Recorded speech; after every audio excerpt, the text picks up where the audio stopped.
आप अगर भारत से हैं या फिर बांग्लादेश से, ये खबर आपके लिए बहुत जरूरी है क्योंकि बांग्लादेश में तख्ता पलट हो गया है। बांग्लादेश में 4 बार से लगातार प्रधानमंत्री रही शेख हसीना को अपना ही देश छोड़कर भागना पड़ा है। बांग्लादेश में पाकिस्तान के जैसे फौज के हाथ में सत्ता की ताकत चली गई है, लेकिन सबसे बड़ा सवाल है कि ऐसा हुआ क्यों?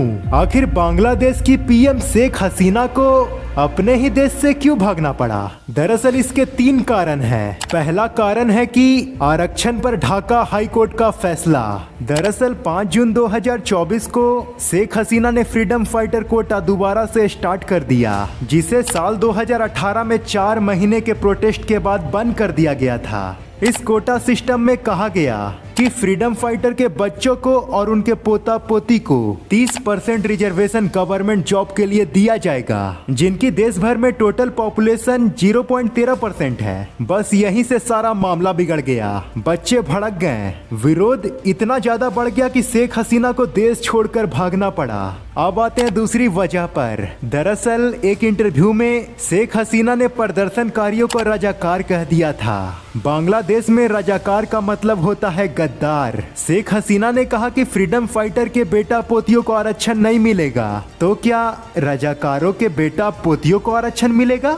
इस स्टेटमेंट के बाद प्रदर्शनकारी बहुत ज्यादा हिंसक हो गए। प्रदर्शनकारियों ने उस सरकारी टीवी चैनल में आग लगा दी जहां पर शेख हसीना ने ये इंटरव्यू शूट किया था। इस हिंसा में लगभग 300 लोगों की जान चली गई। अपनी मांग के लिए प्रदर्शन कर रहे छात्रों को रजाकार बोलना शेख हसीना को भारी पड़ गया और वहां से पूरा मामला खराब हो गया। अब आते हैं तीसरी और आखिरी वजह पर। दरअसल शेख हसीना बांग्लादेश के हिंसक प्रदर्शन के बाद नुकसान को देखने के लिए मीरपुर मेट्रो स्टेशन पहुंची। मेट्रो स्टेशन में तोड़फोड़ देखने के बाद उनकी आंखों से आंसू आ गया, लेकिन 200 से ज्यादा बच्चों के मौत पर एक बार भी स्टेटमेंट नहीं दिया और यहीं से बच्चे बहुत ज्यादा भड़क गए। कई लोगों ने कहा कि शेख हसीना को अपने देश के बच्चों के मौत पर कोई दुख नहीं है, उन्हें सिर्फ मेट्रो स्टेशन के नुकसान का दुख है। इसके बाद प्रदर्शन और भी बढ़ गया। तो दोस्तों, ये थी वो 3 वजह जिसके चलते बांग्लादेश के प्रधानमंत्री शेख हसीना को इस्तीफा देना पड़ा। वैसे आपको क्या लगता है? कमेंट बॉक्स में जरूर बताना।